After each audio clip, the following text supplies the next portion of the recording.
विद्यार्थी मित्रांनो, PE2च्या पेपरच्या पहिल्या युनिटचे 2 भाग आपण पहिल्या युनिटचे जे 2 सब टॉपिक्स आहेत ते आपण संपवले होते. आज आपण तिसरा टॉपिक बघणार आहोत.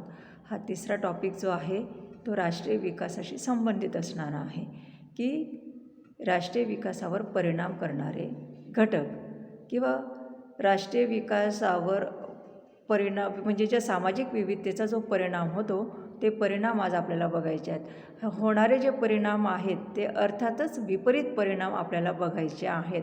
राष्ट्रीय विकासावर अनुकूल परिणाम करणारे घटक वेगळे आणि प्रतिकूल परिणाम करणारे घटक वेगवेगळे आहेत.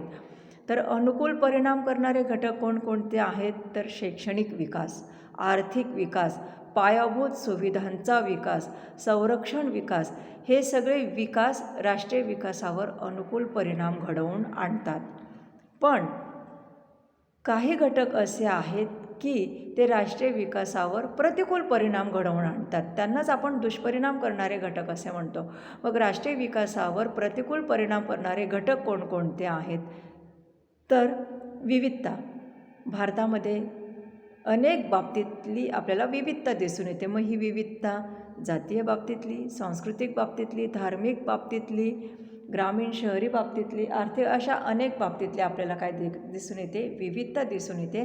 आणि त्या विविधतेचा परिणाम हा राष्ट्रीय विकासावर दिसून येते. म्हणजे ही जी सामाजिक विविधता आहे ही विविधता राष्ट्रीय विकासावर अनुकूल परिणाम करत नाही. त्याच्यानंतरचं असामाजिक प्रवृत्ती. भारतामध्ये अनेक असामाजिक प्रवृत्ती आहे. तसं बघायला गेलं तर अंधश्रद्धा ही एक असामाजिक प्रवृत्ती आहे. काही रूढी, काही परंपरा ह्या देखील असामाजिक प्रवृत्ती आहेत. आणि ह्या असामाजिक प्रवृत्ती निर्माण होण्यास कोणते घटक कारणीभूत आहेत? धार्मिक घटक कारणीभूत आहेत, सामाजिक घटक कारणीभूत आहेत, सांस्कृतिक घटक कारणीभूत आहेत. आणि त्याच्यामुळे अंधश्रद्धा निर्माण होते, काही रूढी परंपरा निर्माण होतात आणि त्याचा देखील प्रत्यक्ष अप्रत्यक्ष परिणाम, प्रतिकूल परिणाम हा राष्ट्रीय विकासावर होताना आपल्याला दिसून येतो. त्याच्यानंतर समाजाचा जो सहभाग असावा लागतो राष्ट्रीय विकास करण्यासाठी, तो समाजाचा सहभाग दिसून येत नाही. म्हणजे समाजाच्या सहभागाचा अभाव. शासन, सरकार नेहमी राष्ट्रीय विकासासाठी अनेक ध्येय धोरणांचा म्हणजे ध्येय धोरणं आखते आणि त्या ध्येय धोरणांची अंमलबजावणी करण्याचा प्रयत्न करत असते. पण प्रत्येक वेळेस शासकीय धोरणांना अनुकूल असा प्रतिसाद हा समाजाकडून मिळेलच याची कोणत्याही प्रकारची शाश्वती नसते.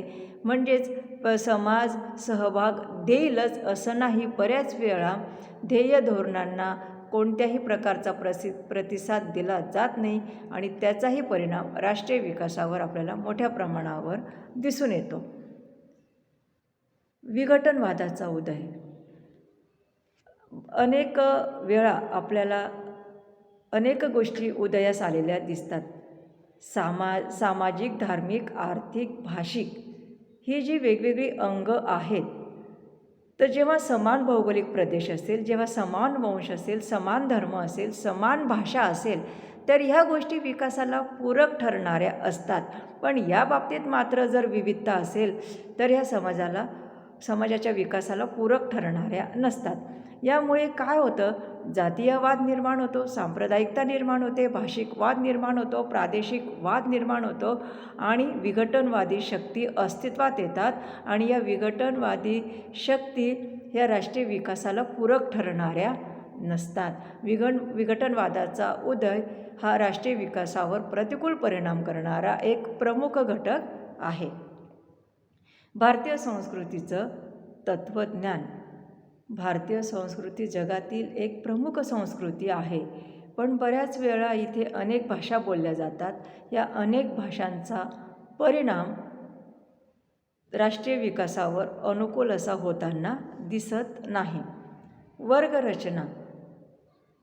आज भारतामध्ये जाती धर्मातली, भाषेतली, संस्कृतीतली, शहर आणि ग्रामीण अनेक वर्गरचना आपल्याला दिसून येते. सामाजिक, आर्थिक जर विषमता नसेल तर राष्ट्रीय विकास हा जोमाने होतो, पण आपल्या भारतामध्ये मोठ्या प्रमाणावर आर्थिक विषमता दिसून येते. अत्यंत तळागाळातला गरीबही आहे आणि अत्यंत श्रीमंत असणारी व्यक्ती आहे. दोन टोकाच्या गोष्टी ज्या वेळेस असतात त्यावेळेस राष्ट्रीय विकासामध्ये अडसर निर्माण होतं. उच्च जाती आणि अगदी नीच जाती, दोन टोकाच्या गोष्टी, ह्या दोन टोकाची वर्गरचना राष्ट्रीय विकासावर दुष्परिणाम करणारी ठरत असते. त्याच्यानंतरचं व्यक्ती स्वातंत्र्याचा दुरुपयोग. भारत हा लोकशाही प्रधान देश आहे, व्यक्ती स्वातंत्र्य आहे, पण बऱ्याच वेळा या व्यक्ती स्वातंत्र्याचा दुरुपयोग होताना दिसतो आणि जिथे व्यक्ती स्वातंत्र्याचा दुरुपयोग होतो तिथे राष्ट्रीय विकास लवकर होत नसतो. जे दुसऱ्याजवळ आहे ते माझ्याकडे का नाही, बऱ्याच वेळा स्वार्थी भावना जिथे फोफावते तिथे राष्ट्रीय विकास होत नाही. आज आपण पाहतो आहोत की आत्मकेंद्रित प्रवृत्ती लोकांमध्ये जास्त प्रमाणात दिसून येते. केवळ इतर पाश्चिमात्य राष्ट्रांचं अंधानुकरण करून आपण भौतिक विकास साधण्याचा प्रयत्न करत असतो. व्यक्ती स्वातंत्र्याच्या मर्यादा आपण ओलांडत असतो आणि जेव्हा असं होतं त्यावेळेस राष्ट्रीय विकासावर त्याचा दुष्परिणाम होतो. बऱ्याच वेळा संविधानामध्ये अनेक चांगल्या तरतुदींचा समावेश केलेला आहे. या तरतुदींचा लाभ सर्व भारतीयांना मिळत असतो, पण जेव्हा इथे नकारात्मक प्रतिसाद दिसून येईल त्यावेळेस त्याचा राष्ट्रीय विकासावर परिणाम होतो. सामाजिक विविधता ही जेव्हा आपण पहिला घटक अभ्यासला तेव्हाच आपण ते पाहिलं होतं. तरी देखील मातृभाषेतून शिक्षण, अल्पसंख्याक, आदिवासी, अनुसूचित जाती जमाती, पायाभूत सुविधांचा अभाव अशा अनेक गोष्टींचा दुष्परिणाम हा राष्ट्रीय विकासावर होतो. मी आधी सांगितलं होतं की राष्ट्राच्या आर्थिक विकासामध्ये शिक्षणाला खूप महत्त्व आहे आणि जेव्हा आर्थिक विकासासाठी शिक्षणाच्या बाबतीत मातृभाषेतून शिक्षण, अल्पसंख्याकांना शिक्षण, शिष्यवृत्ती, पायाभूत सुविधा, राष्ट्रीय साक्षरता मिशन, संधीची समानता ह्या गोष्टी शासनाने केलेल्या आहेत, पण त्याचा अजूनही अनुकूल परिणाम आपल्याला जाणवलेला नाही, दिसत नाही. 9वा आणि 10वा जो टॉपिक दिला आहे तो अनुकूल परिणामांचा आहे, हे या ठिकाणी लक्षात घ्यायचं आहे. तर असे अनेक घटक राष्ट्रीय विकासावर परिणाम करणारे आहेत, इम्पॅक्ट करणारे आहेत. इथे आपलं हे जे पहिलं युनिट होतं हे छोटंसं होतं, ते या ठिकाणी आपलं संपतं. पुढच्या तासाला आपण दुसऱ्या युनिटला सुरुवात करणार आहोत.